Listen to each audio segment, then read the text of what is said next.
शादी के ठीक बाद नेहा की सास की तबीयत बहुत खराब हो गई।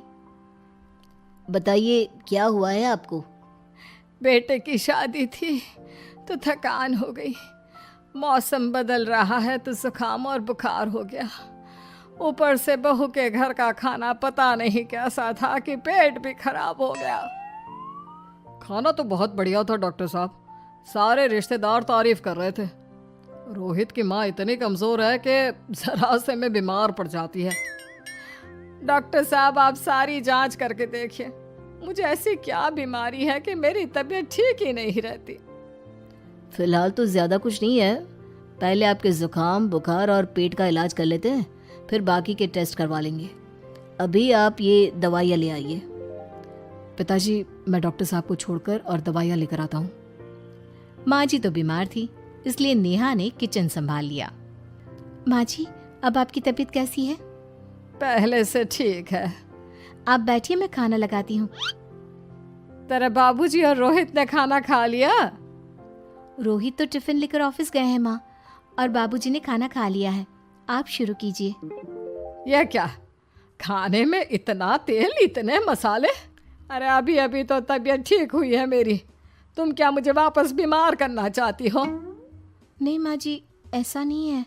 क्या हुआ? देखो ये बहू ने कैसा खाना बनाया है। खाना तो बहुत ही स्वादिष्ट था। अरे मैं ये खाना खाऊंगी तो बीमार हो जाऊंगी ना। ओह हाँ, बहू को अभी पता नहीं ना तुम्हारे बारे में, रोहित समझा देगा उसे। देख बहू, अच्छे से समझ लेना कि इस घर में कैसा खाना बनता है। हाँ माँ जी, मैं समझ लूँगी, लेकिन अभी आप कुछ तो खा लो। ये खाना खा लूंगी तो कल का खाना खाने के लिए बचूंगी भी नहीं। सास की बातें सुनकर नेहा उदास हो गई। उसने रोहित के घर आती ही उससे माँ जी के खाने के बारे में पूछा। आज माँ जी ने मुझे खाने के लिए बहुत बुरा भला कहा। माँ को मसालेदार और तेल घी वाला खाना सूट नहीं करता, वो बीमार पड़ जाती हैं। ऐसी क्या बीमारी है माँ जी को? पता नहीं, आज तक कई डॉक्टरों को दिखाया, कितने टेस्ट करवाए, लेकिन कोई बीमारी पकड़ में ही नहीं आई। नेहा को कुछ समझ में तो नहीं आया, लेकिन उसने अपनी सास के हिसाब का खाना बनाना सीख लिया। माँ जी आज तो खाना ठीक है ना? खाना तो ठीक है, लेकिन ये मुआ रेडियो क्यों चल रहा है इतनी तेज आवाज में? वो माँ जी मैं अकेले काम करते करते बोर हो रही थी ना, तो टाइम पास करने के लिए चला दिया। तेरा इस टाइम पास के चक्कर में मेरा सर दर्द से फटने लगा है। तेज आवाज से मुझे माइग्रेन हो जाता है। सॉरी माँ जी, मुझे पता नहीं था। तुम्हें जब तक सब पता चलेगा तब तक मैं तो भगवान के पास ही पहुंच जाऊंगी। नहीं नहीं, ऐसा मत कहिए ना माँ जी। अब मैं कहीं भूख से ही ना मर जाऊं। खाना मेरे कमरे में रख दो। बेचारी नेहा, उस दिन उसे बहुत दुख हुआ। नेहा तुम रो क्यों रही हो? आज माँ जी ने मुझे बहुत बुरा भला कहा, मैं तो सिर्फ रेडियो सुन रही थी। ओहो, तुम माँ की बातों का बुरा मत मानो, उन्हें तेज आवाज से सर दर्द होने लगता है, दर्द की वजह से बोल दिया होगा कुछ। लेकिन मुझे तो ये सब पता ही नहीं था ना, इसलिए बाबूजी ने मुझे पहले ही फोन करके सब कुछ बता दिया, और मैं तुम्हारे लिए ये हेडफोन लाया हूँ। अब तुम अपने गाने भी सुन सकती हो और माँ को परेशानी भी नहीं होगी। ये सिर्फ एक बात का हाल है, लेकिन माँ को तो हर चीज से परेशानी है। अब क्या कर सकते हैं, माँ बीमार ही इतनी रहती है। लेकिन माँ को ऐसी कौन सी बीमारी है? तुम्हें बताया तो था, किसी भी डॉक्टर को माँ की बीमारी समझ में नहीं आ रही। अब तुम भी ये सब सोचना छोड़ दो, ये हेडफोन लो और अपने पसंद के गाने सुनो। रोहित के गिफ्ट से नेहा की एक परेशानी तो दूर हो गई, लेकिन उसके मन में कई सवाल खड़े हो गए। आज मैं देर से उठाऊं या तुम जल्दी उठ गई? वो माँ जी को कल रात भर सर दर्द हुआ ना, तो जल्दी उठकर उनकी जगह मैंने पूजा कर दी। अरे वाह, अच्छा अच्छा, हे भगवान, ये किसकी करामत है? ये तो माँ जी की आवाज है। चलो चल के देखते हैं। क्या हुआ माँ? अच्छा, यह घर में गुलाब कौन लाया? मुझे नहीं पता, मैं तो अभी उठा हूँ। माँ जी आप कल रात भर सो नहीं पाई, तो मैंने जल्दी उठकर पूजा पाठ किया। घर में फूल नहीं थे ना, तो मैं बाजार से गुलाब के फूल ले आई। नेहा, माँ को गुलाब के फूल की एलर्जी है। अब मुझे ये कैसे पता होगा? अच्छा, तुझे कुछ पता नहीं तो तू वही काम क्यों करती है जिससे मेरी तबीयत खराब हो जाए? रोहित के बाबूजी, ये बहू मेरी जान लेना चाहती है। माँ जी, मुझे ऐसा करके क्या मिलेगा? वो तो तुझे ही पता, लेकिन कुछ तो है। रोहित की माँ, बस करो। बेचारी बहू को कुछ पता ही नहीं है, बस इसलिए उससे गलती हो जाती है। जाओ तुम कमरे में। बहू, तुम रोहित की माँ का बुरा मत मानो। वो अपनी बीमारियों से इतनी परेशान है कि उल्टा सीधा बोल देती है। नहीं नहीं बाबूजी, मुझे बुरा नहीं लग रहा, मुझे चिंता हो रही है माँ जी की बीमारी की।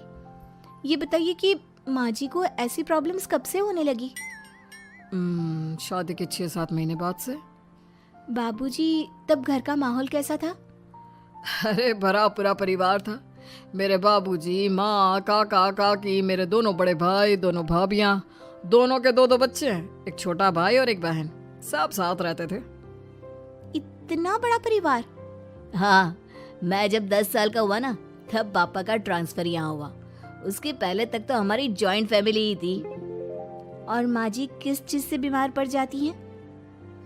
जब तेज गर्मी हो, ठंड हो या ज्यादा बरसात हो जाए। जब माँ ज्यादा थक जाए, जैसे दिवाली पर घर की सफाई या कोई फंक्शन हो, या ज्यादा मेहमानों के आने से घर का काम बढ़ जाए। तेज म्यूजिक, तेज लाइट या ऐसे कोई तेज स्मेल आ जाए। तो माँ जी की ये बीमारी ठीक हो सकती है। कैसे?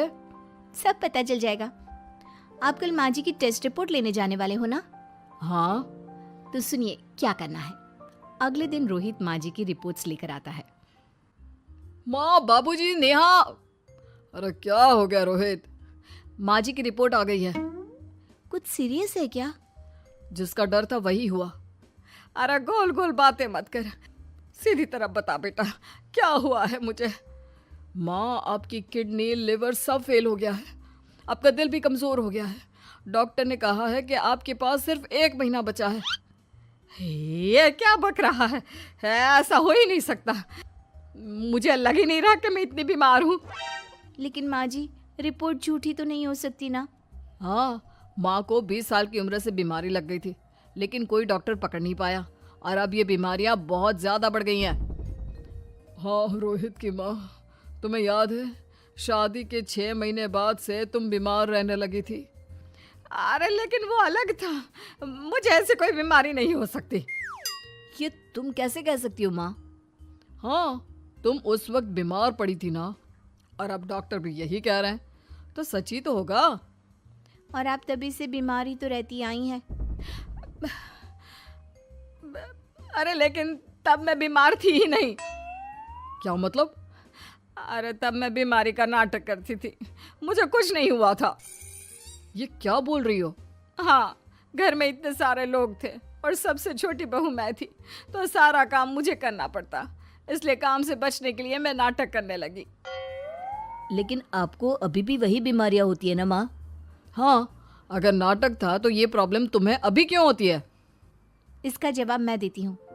माँ जी कई महीनों तक नाटक करती रही, इसलिए इनके दिमाग ने धीरे धीरे इस झूठ को सच मान लिया और इनका दिमाग उन बीमारियों का एहसास कराने लगा।